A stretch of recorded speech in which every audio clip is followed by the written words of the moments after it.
Hello everyone, and thank you once again for joining us here on the Asian Persuasion Show on CITAM ChurchOnline. We are joined with the lovely Paloma Fernandez, who is the CEO of the Cereal Millers Association of Kenya. Paloma, welcome back for this lovely, wonderful episode. At this point, I want to ask you a question in line or in the direction of your career path. Paloma, what is it that you do with the Cereal Millers Association? Tell us about this amazing opportunity you have to serve the people of Kenya.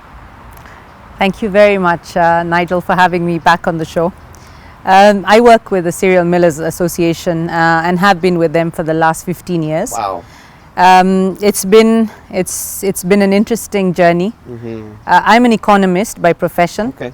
So when I was asked to come and work for the Cereal Millers Association, I kind of had a different idea in mind, and I knew it would be a lot of working with, removing trade barriers, anything that affects the cereal millers, yes. and what affects them in terms of trade and taxes and barriers. But as I carried on working with the Cereal Millers Association, I became very passionate about food safety. Okay. And so that became the thing that I really look forward to the most when I go to work every morning. Yeah. Paloma, that's a very, very big role. I can imagine you must be speaking to very big offices. Was it something that was kind of scary? Did you ever worry about being accepted as an Indian woman, talking about things to do with local Kenyan food commodities? Yeah. The Cereal Millers Association, we reach about 35 million consumers just out of the Cereal Millers Association membership. Goodness, really? I never realized that when I joined the association. Yeah. I did, however, ask myself many questions about whether I was the right face to go into ministers' offices and talk about food security and food safety. Right. My position means that I'm very involved in the food security of this country as well as the food safety of this country. I sit on various committees. I meet the ministers and principal secretaries on a daily basis to discuss some of these issues. Right. So initially I was really worried. And I used to walk into offices and people would look at me and say, "Are you in the right office, madam? Can we?" Yeah. And it was a struggle, but then I met somebody who I spoke to, a very wise person, and she told me, it's not about the color of your skin, it's about the credibility and the integrity and the passion that you bring to your job, and simply what the know-how you have. So today when I walk into a government office, I have the confidence that it's not about the color of my skin, but it's about how much I bring to the table. So Paloma, we have noticed in the recent past the significant drop from unga prices being at 230 Kenya shillings and them soaring down to about 100. And there's this beautiful picture up again trending on social media with you shaking hands with the president. Now, what does this handshake have to do with the unga prices dropping so significantly? No, it was indeed an honor and a privilege for us to meet the head of state and find that he had time to discuss the prices of food. The prices of food have been unaffordable for the Kenyan consumers, and it's been really tough to watch them.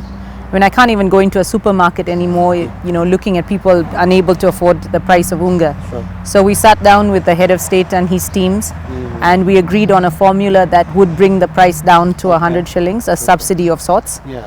And we've been able to do that for our consumers. We're struggling a little because the supplies are not as much as we wanted them to do, but we're sure in time we'd be able to help more and more consumers. So it has nothing to do with the season of politics and campaigns. You're saying it's something else that's a factor that's caused the prices to soar. Yeah, well, actually it's just unfortunate that whenever we have a maize problem, a drought or a short supply, it tends to coincide with the elections. So we've had a cyclical drought in the region every 5 years, all the way from 2007 to now. Okay. It's just very sad that it coincides with the election. Okay. But the simple matter is that there is not enough maize in the whole region. Okay. Kenya is not self-sufficient, so the region supplies us. You said that, but I mean, Kenya is such a vast nation with plenty of resources, agricultural systems. How could it be that you know, with all this infrastructure, with all this knowledge and all these resources, we are not yet able to meet our own food needs, Paloma. Yeah. What would you say about this?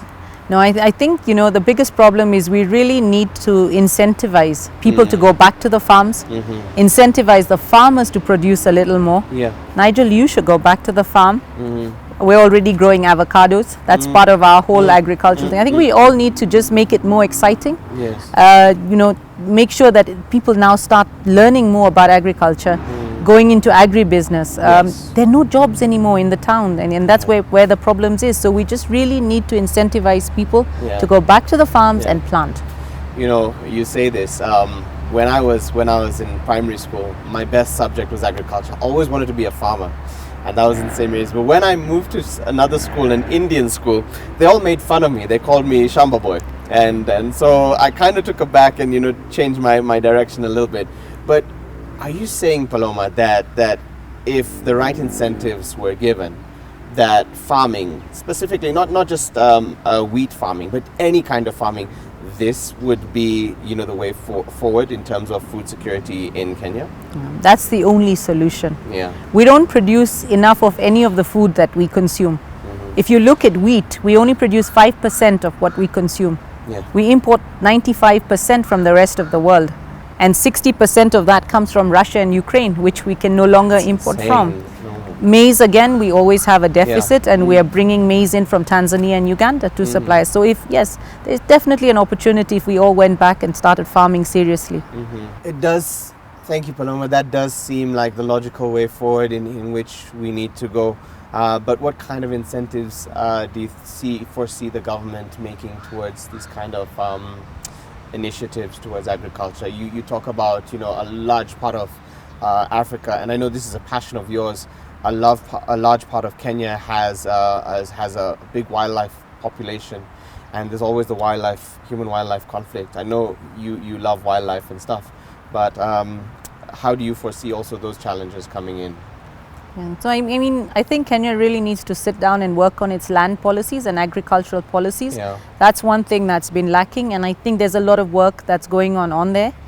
This would solve the whole problem of the human-wildlife conflict. Yeah. But in terms of the incentives for farmers, I mean, there is fertilizer subsidies, there's contract farming, you know, just giving farmers the confidence to know that the next time that they produce something, there is something that they get out of it. Yeah. Thank you. I mean, you seem like you have it all together, Paloma. Your job's working out really well. But then there's this other side of you that we want to get into. You have how do you manage and balance your family, your work, and on top of that, you're very much involved with a charity, the Earth Angels Welfare. Could you tell us a little bit about that? But how do you keep your balancing act so you know, at par? Yeah, I don't think I balance it very well. And one of the three always takes priority at any given time. Yeah. But I've learned that when you love something and you're so passionate about it, you make time for it. Yeah. Whether it's in the middle of the night, I mean, I do my Earth Angels work on Saturday and Sunday. I try and spend time with the family. It's not always easy to balance my time. Yeah. But when you love something, you find time to do it. Wow. So, yeah.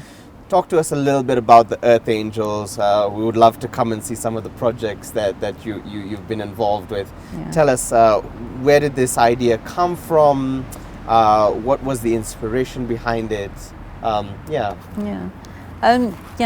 you. The Earth Angels Welfare is something that's very, very dear to us. It's something that we founded about 12 years ago. It's three Goan girls. So there's Renee Rodriguez, and there is Marian D'Souza, and myself. Okay. And we came together about 12 years ago. And it was just a simple idea of wanting to give back, one person at a time. And I think we've always had Mother Teresa as our mentor, and she's inspired us to always keep giving back. Right. And even then, when things seem so overwhelming, and we wondered, where do we start? Yeah. And it was always, start with one person at a time, deal with one person at a time, Yeah. solve that problem and move to the next. Yeah. So we started off by just working with the Mother Teresa homes. Today, we're happy to say we're in almost, I think, 10 counties. Yeah. working with them, giving them food hampers, helping farmers, educating children, scholarships, working with some really old mamas in Nyatike, just to make sure they have a roof over their head, working with Nyakach constituency, just to make sure they have mosquito nets to save their lives. So there's a lot of stuff that we're doing in terms of feeding, scholarships, working with a lot of disabled people, and also with, just generally helping people to live for another day. Wow. Yeah. I've heard it said that you are the girl with a golden heart, regular Mother Teresa of our day and age. Thank you, Paloma, for being on the show, for sharing your life and sharing your love and your passion with us today on CITAM Church Online, and specifically for the Asian Persuasion Show. Thank you, our lovely viewers, and that's all the time that we do have today. Please, if you haven't subscribed to our various social media platforms, please do and follow the Asian Persuasion Show here on CITAM Church Online. God bless you and goodbye.